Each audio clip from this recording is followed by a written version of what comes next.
Welcome to the Collaborative Resource Hub by Wellness Provisions. I'm Amy McBride, owner of Wellness Provisions, the most badass wellness business. You're tuning in to the Delay Dying Blog podcast edition because who wants to read when you can have someone read to you?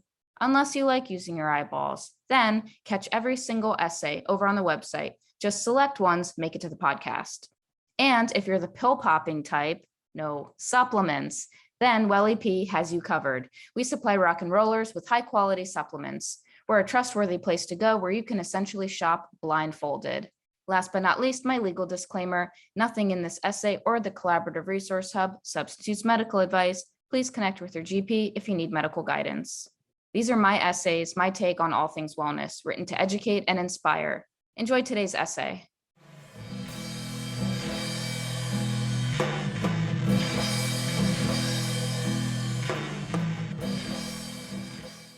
Do you make yourself cringe? Well, you definitely should. And why would I say such a thing? Why would I hope that you think about yourself and want to barf?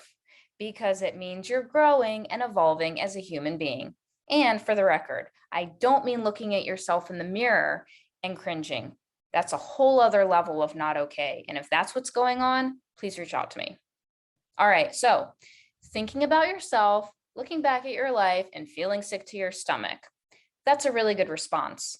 Now, to flip the situation on its head, if you were to think about yourself, look back at your life, and feel good or just feel whatever, then you haven't grown. You haven't learned lessons or upgraded your values or increased your compassion for others. Does that sound crazy or plausible? Because hear me out. The you from a few months ago may make you cringe, but the you from a few years ago should absolutely make you want to cringe. You should reflect back on choices you've made and feel some sort of, we'll say, negative emotion.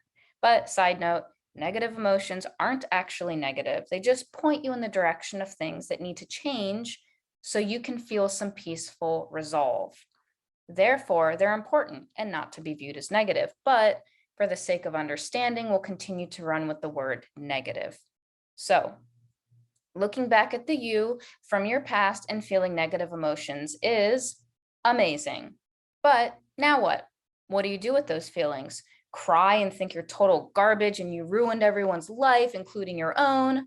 Or do you use those feelings as guideposts to measure your growth as you progress forward on your path? In this essay, we're going to look at why regrets are stupid, and then sort out the differences between guilt and shame, and finally, how you can feel more awesome today. Because cringing at your past means you're in a wicked awesome present. High five. No regrets. I don't believe in them, and neither should you.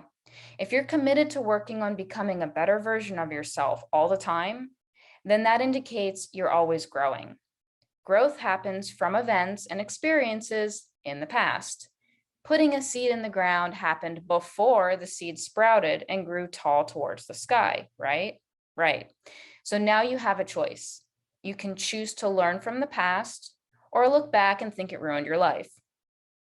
If you think it ruined your life, you're missing the point. Every experience has a valuable lesson. If you listen to the lesson, then you can't have regrets. If you listen to the lesson, then you are tuned in to areas that can be improved upon moving forward. Make those adjustments. For example, maybe you responded to a friend in cruel, spitting anger when you really felt hurt and rejected, but those vulnerable feelings just manifested as anger. Except you're just left feeling guilty for how you treated your friend. But realizing what happened, what went wrong, how you were out of touch with your emotions will allow you to tweak and refine those traits so things happen differently next time and you can more clearly express yourself. Guilt versus shame. Looking back at our past selves and cringing definitely involves feelings of guilt or shame. Hopefully it's guilt though, because that one is a lot healthier, as mentioned in the above example. Brene Brown has really got it dialed in. She says, shame is a focus on self. Guilt is a focus on behavior. So again, shame is self, guilt is behavior. Shame is, I am bad. Guilt is, I did something bad. How many of you, if you did something that was hurtful, would be willing to say, I'm sorry, I made a mistake? How many of you would be willing to say that? Guilt, I'm sorry, I made a mistake. Shame, I'm sorry, I am a mistake. So yeah, Brene Brown, smart lady. Feelings of shame are indicating a deeper imbalance and a greater need for connecting with oneself. If you feel that you as a person are bad, then you need to work on cultivating love for yourself, which includes compassion, forgiveness, and acceptance. One thing that doesn't make you special is you have a lot of value. And that's because every single one of us has a lot of value. So it does not make you unique. And that's one great way to be just like everyone else. You deserve love, you are valuable, and you have the ability to contribute to the greater good. Feelings of guilt are indicating that you have fallen away from your values and moral beliefs. It means you went rogue for whatever reason, and you see that clearly now. If kindness to others is a value you hold in esteem, and you're feeling guilty for how you treated someone, then it's showing you that you need to reinforce your kindness value and honor it more consciously. And that's okay. Lesson learned. Move forward. This kind of self-reflection means you're inventorying yourself and you're using said experience to strengthen your character and grow. Feel awesome today. That is the goal in life. Feel awesome today, not tomorrow. Feel awesome with the old bike, small apartment, not much cash. Don't wait to feel awesome with the new bike, a bigger apartment, and more cash. Because when you arrive at that point, when you have those things, guess what? You're still going to feel empty. It's not what's around you, but what's inside of you that brings you peace and joy, to sound like a Christmas card. Peace is happiness.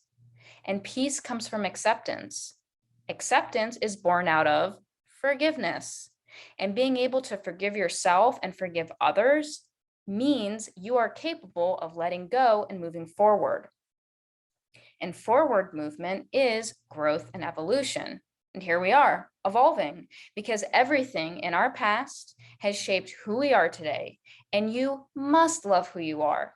Every cell in your body, because it's provided you with experiences that have made you infinitely more complex and interesting. And interesting people are cool. So feel awesome today. If you need help feeling more awesome, please reach out. As a wellness coach, that happens to be my specialty. Over and out, Amy from Wellness Provisions. My life was a mess until I met